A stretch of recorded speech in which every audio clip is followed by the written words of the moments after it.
start.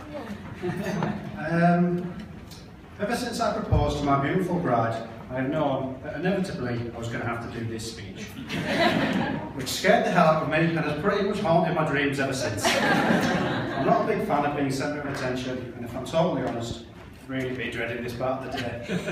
For those of you who were at my surprise engagement party, and thanks again for that, by the way, you will have witnessed me mumble my words, say thank you about 8 times, and then swiftly pass on the microphone to Ali. Well, it's not going to happen today. Anyway, as I sat down to write this speech, and I imagined all of your beady eyes staring back at me, I knew there was only one thing that was going to pull me through. And so I decided to share my fears and feelings with you all through the medium of the limerick. So here we go. What was I thinking?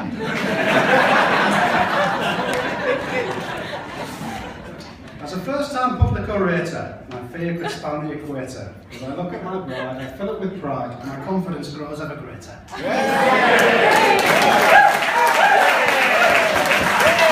One more.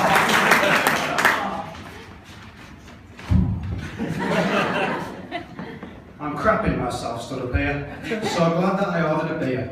I'll down it in one and then carry on and hope that it cures my fear. I'm not doing that. Can't even hold it straight.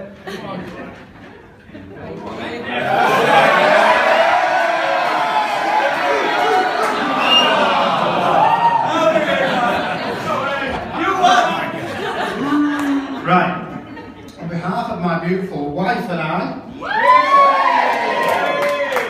I'll start off with the thank yous. Enjoy your new drinks, it's going to be quite hot toasting. First of all, thank you all so much for coming all the way up here to the back and beyond to celebrate our marriage. We know that for almost everyone here it was quite a long distance for you all to come, and we really feel honoured that you could all make it here today. And the longest distance award goes to this particular table here, who come all the way from California. So thanks again for being here.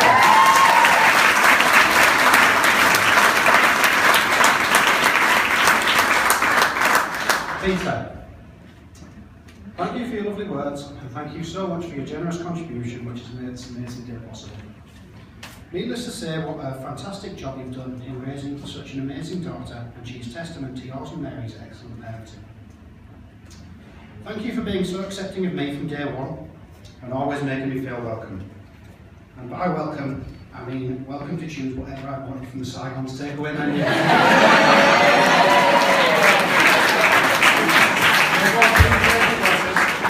To the father of the bride. Yeah, lovely, Josh.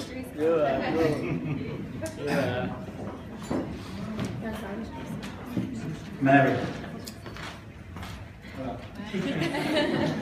You've always treated me with such kindness ever since I met you. Never letting me lift a finger to help, and always feeding me. And feeding me, and feeding me, and feeding me. You always put everyone else's needs before your own. Ali, Matthew and I are so lucky to call you their mum. Or our mum. Please raise your glasses to the mother of the bride.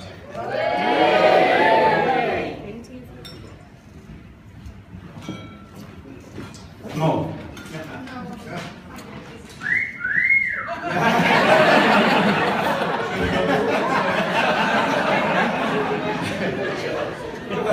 The last 28 years and 9 weeks must have no doubt been the happiest and proudest days of your entire life. You've always been there for me and always supported me in everything I've done, mostly. I'm always reassured that you're only ever a phone call away, and if ever I needed you, you'd come round. I may not have always been the best behaved of your children growing up, but you can guarantee I'll always be the best looking. Your son, and I love you. Ladies and gentlemen, to the mother of the groom. Stuart, we want to say thank you to you too for giving my mum the love and happiness she deserves. And it's like you always say, if mum's happy, everyone's happy. And we think you're alright too. Thank you. I've just realised that we haven't been giving the gifts out. Is that going along? Can we quickly do that? Do it after. Do it after. Good. Right, this bit's quite difficult for me. As I'm sure most of you will have heard, I lost a big part of me recently.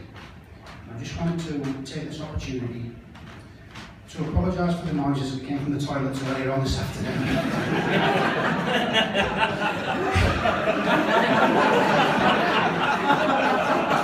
Sorry about that one, mate. No, I lied. That was actually Doug. On a serious note, as most of you will know, my dad Wayne, or as he likes to be known, Wayne, passed away at the back end of last year, and it wouldn't feel right doing this speech without giving a big fella mention.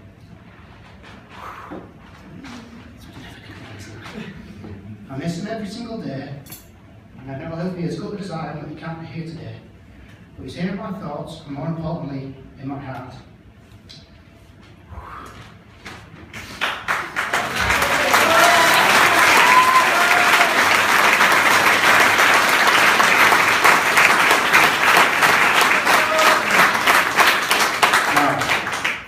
Other than his self-given nickname, Elwena also was given another nickname by my mate, Tom Cannon. Where is Tom? So, my dad and Jen, who sat at the end there, that was emotional as I am, I think, were up north visiting, and we decided to pop in and see Tom, Joe and Stacey in Saltburn. We were all stood in the front room chatting away when suddenly we were engulfed in the worst smell imaginable. We then noticed that my dad had drifted off giggling to the other side of the room, thinking that he cleverly left the blame with somebody else.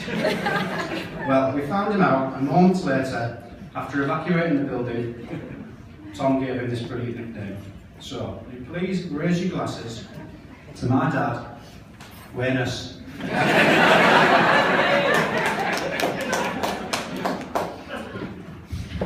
And I'm sure if you buy Jen a drink later on, she'll tell you what her matching nickname became upon the night.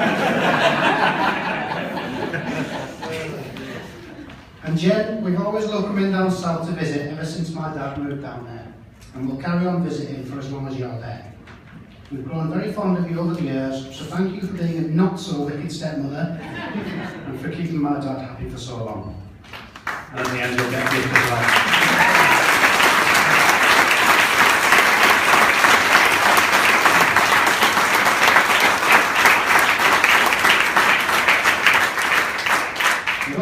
Take this opportunity to thank all of the lovely bridesmaids for all of their help and preparations in the build-up to our big day. I think everyone can agree that they all look absolutely stunning. Yes. Amazing. And that they've all done a brilliant job. To the bridesmaids.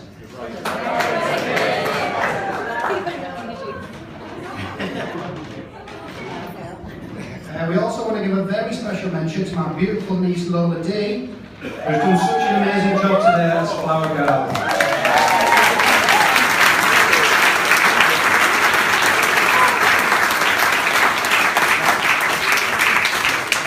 We want to thank our two brothers, Dougie and Matthew, for all of their help in their roles today as ushers. We think that you've both done a fantastic job of herding all this cattle. And we think you also deserve a round of applause as well.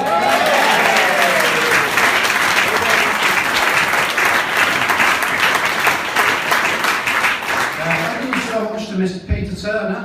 Where is Peter? Your speech earlier was absolutely brilliant and we really loved it. Even if these words were written down before we heard it. Sorry, I did love it.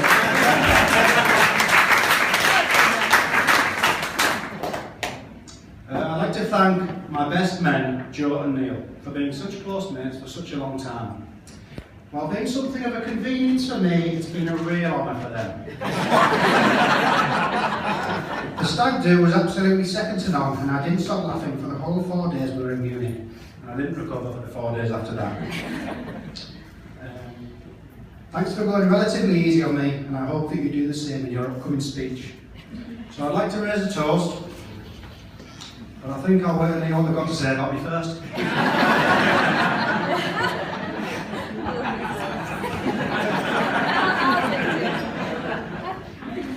Right, my lovely new wife.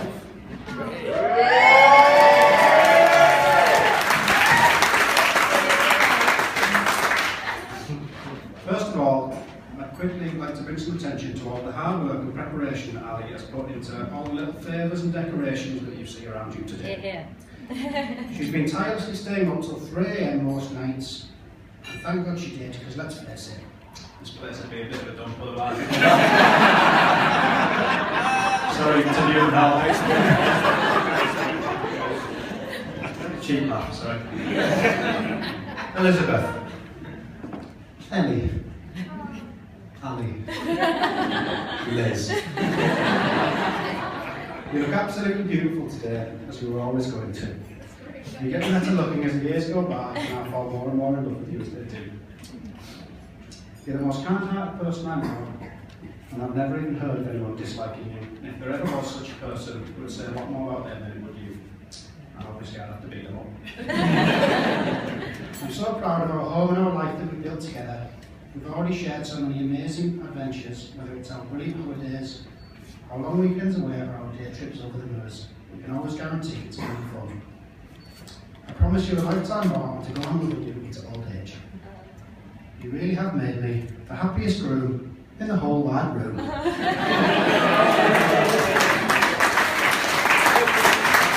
Ladies and gentlemen, please standing and join me in the biggest toast of the day to the beautiful bride. Thank you.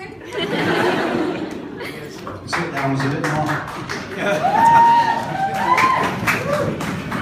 Right, it's time to hand over to the best men. But before I do, here's 3 facts about the 2 of them that you all need to know. Fact number 1. One of them is a crowd-shy social eunuch. Fact number 2. The other one is a compulsive liar and a deluded fabricator of the truth. And fact number 3, only one of them's doing the best man speech. The end.